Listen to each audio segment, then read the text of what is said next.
Justice is more important than peace, as the soul is more important than the body.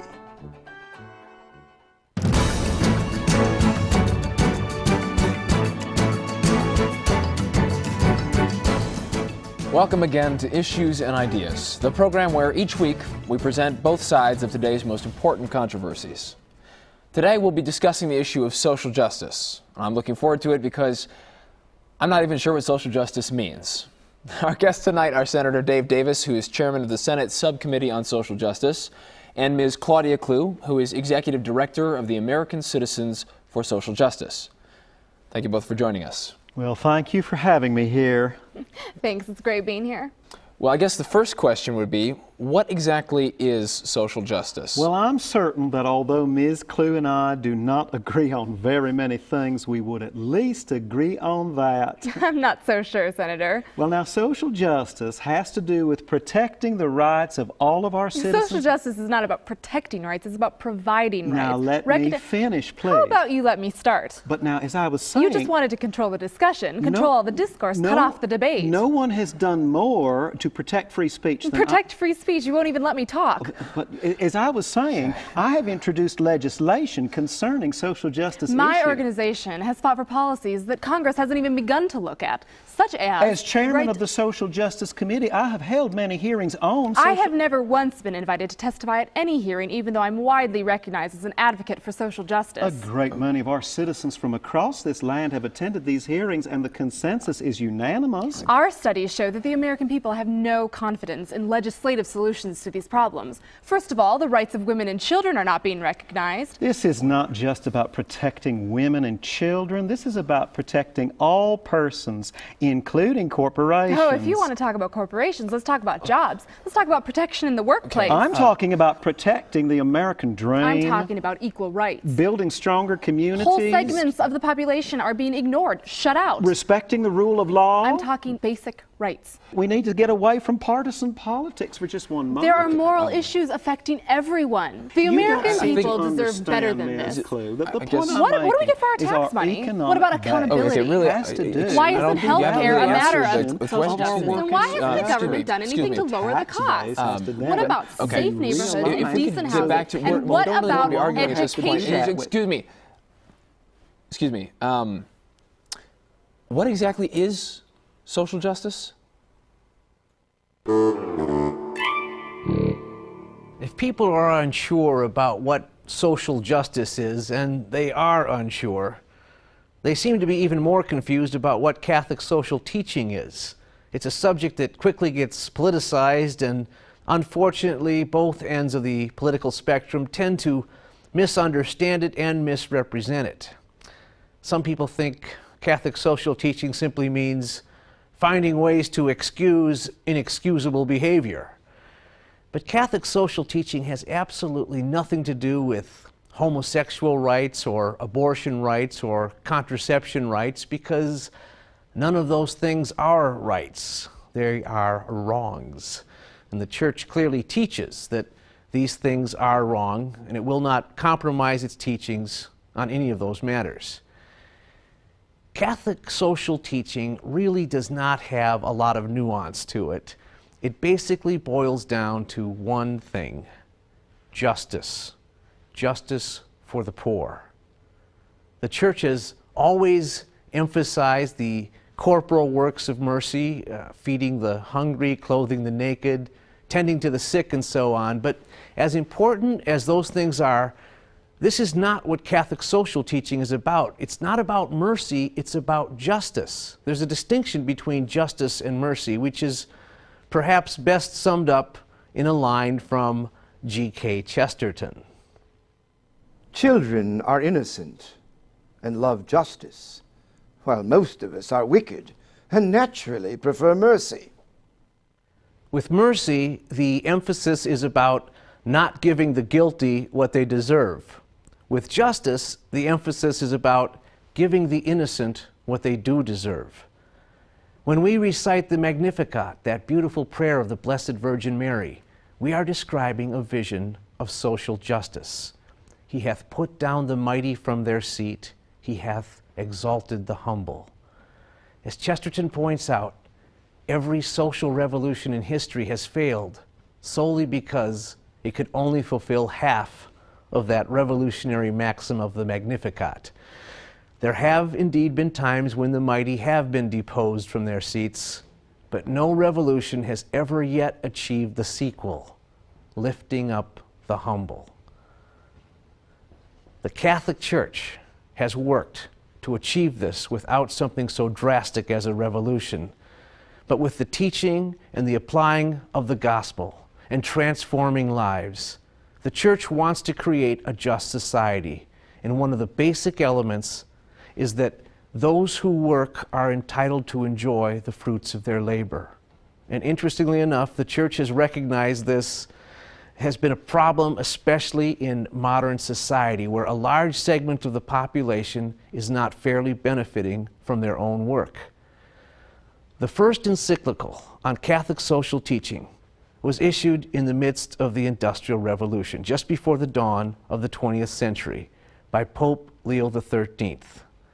In Rerum Novarum, he argued that in a just society, as many as possible should become owners. Ownership is an ideal. Thou shalt not steal would not be one of the commandments if ownership were not an ideal. Just as thou shalt not commit adultery would not be a commandment if marriage were not an ideal. Thou shalt not kill would not be a commandment if life were not an ideal. Thou shalt not bear false witness would not be a commandment if truth were not an ideal. So property is an ideal. Ownership is an ideal. Pope Leo XIII recognized that this ideal was not being acknowledged in the modern world. The reason why ownership is important is that it provides independence and protects that basic unit of society, the family. This important principle has been reaffirmed by all the social encyclicals issued by all the popes since Pope Leo XIII, including the recent encyclical Caritas in Veritate of Pope Benedict XVI. G.K. Chesterton and Hilaire Belloc and others took Pope Leo XIII's teaching and developed a social and economic idea known as distributism. It differs from both socialism and capitalism, and the best way of explaining it is that socialism is based on communal rights and capitalism is based on individual rights, but distributism is based on family rights and on the idea that a society and an economy should protect and nurture and serve that primary institution of a father, a mother, and children. The social encyclicals are consistent with another famous encyclical, Humanae Vitae. Pope Paul VI saw all the dangers of contraception. It is the contraceptive mentality that is responsible for the myopic nature of modern economics. More wealth actually brings more misery, as desires that are fruitless and self-serving can never be fulfilled. An economy based on the philosophy of taking as much as possible cannot work because there's never any satisfaction, because there's never enough. The contraceptive mentality also lends to the idea of lending, the idea of building endless debt and never paying back anything. Take the pleasure and run. But a consumer-driven society that keeps buying and never paying is headed for collapse. This follows the same mode of insanity described by Chesterton when he talks about a modern world that exalts lust but forbids fertility. It cannot be sustained. And yet, anyone who talks about restraint is vilified, whether it is restraint about free trade or free love. But the truth is that neither trade nor love are free. Both require responsibility and discipline. Both require limits. It's this idea of limits that the modern world finds so repugnant. Freedom is mistaken to mean throwing off restraint, but true freedom exists within the rules. Freedom, which is self-government, means self-control. Doctrine and discipline, says Chesterton, may be walls, but they are the walls of a playground. It's interesting how we eagerly await certain encyclicals, but the fact is there has never been a real surprise in any of them. The Pope simply affirms the truths that the Church has always affirmed. It's always been about the continuity of truth. The encyclicals are needed only because the world changes and needs to hear the old truths stated once again. The great surprise of Humanae Vitae was that the Church was not going to give in to the world. Lust is still wrong. The great surprise of Caritas in Veritate was that the Church was not going to give in to the world. Greed is still wrong. In both encyclicals, the family is defended. We cannot have sexual arrangements that destroy the family. We cannot have economic arrangements that destroy the family. Distributism defends the ideal of ownership, keeping the connection between home and work rather than separating the two, as the modern world has separated everything from everything else.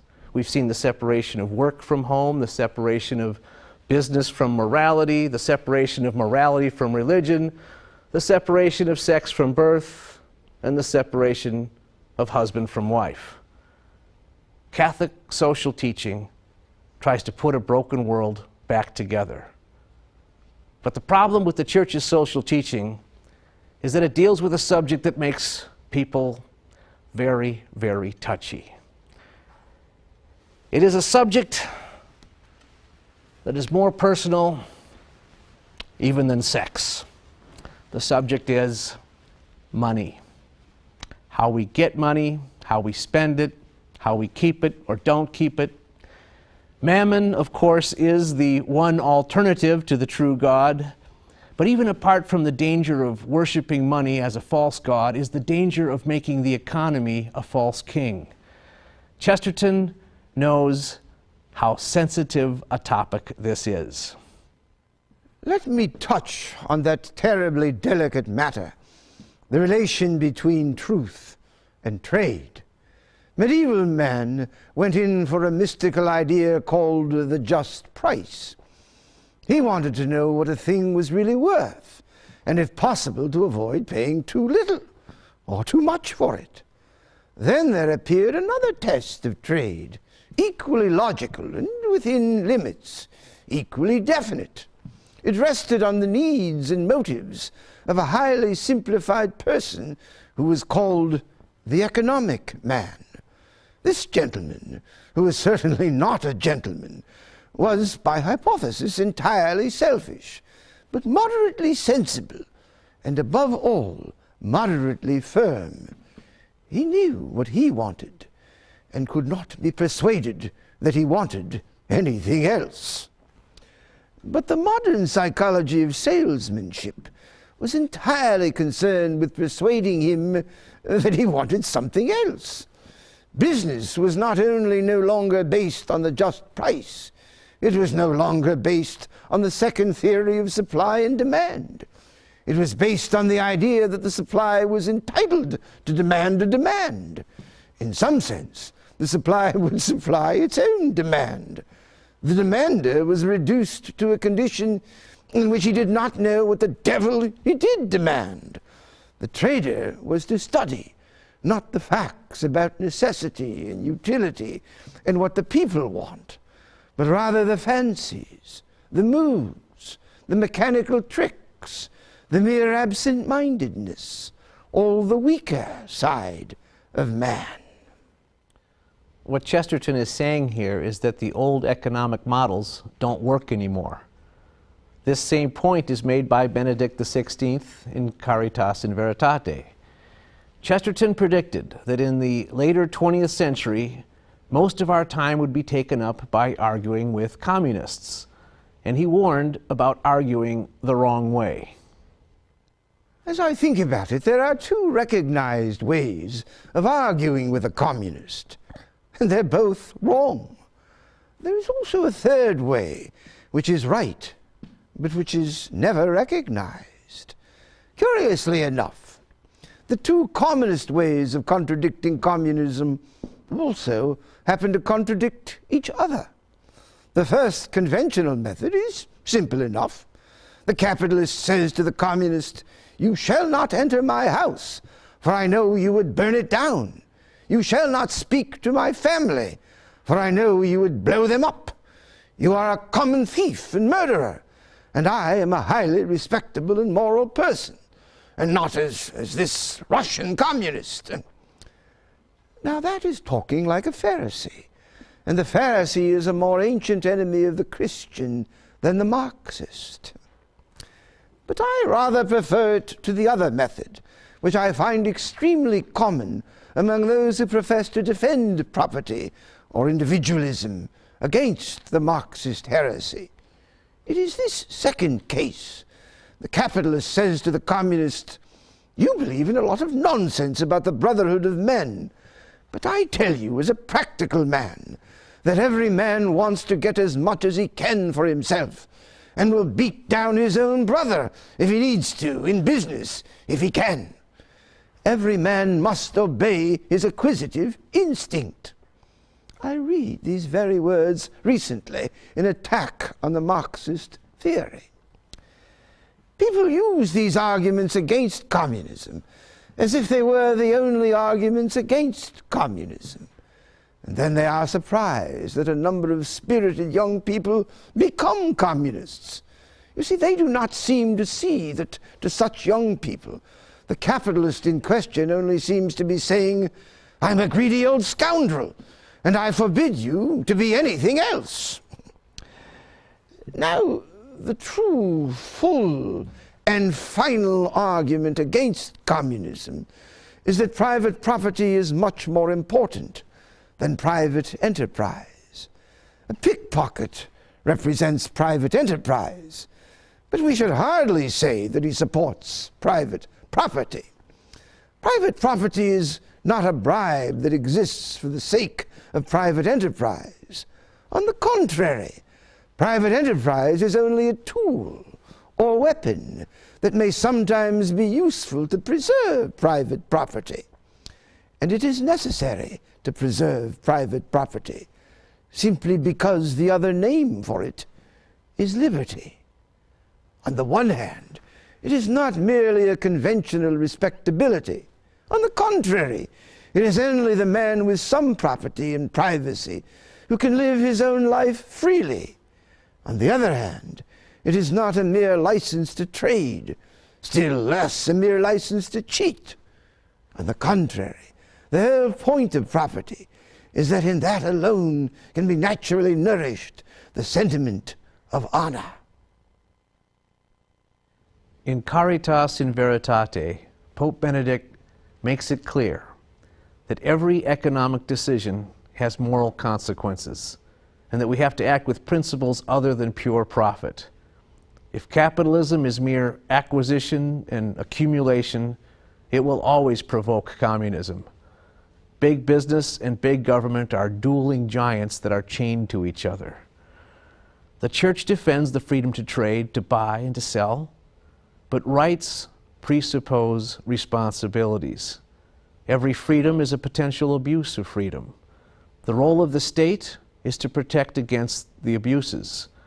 Chesterton says government is only an accidental and even abnormal necessity arising from the imperfection of life. The state cannot become a universal provider, or else, says Chesterton, it's just another big shop. Taking care of the poor means more than giving them handouts. It means creating a society that restores their dignity. The key to human dignity is liberty.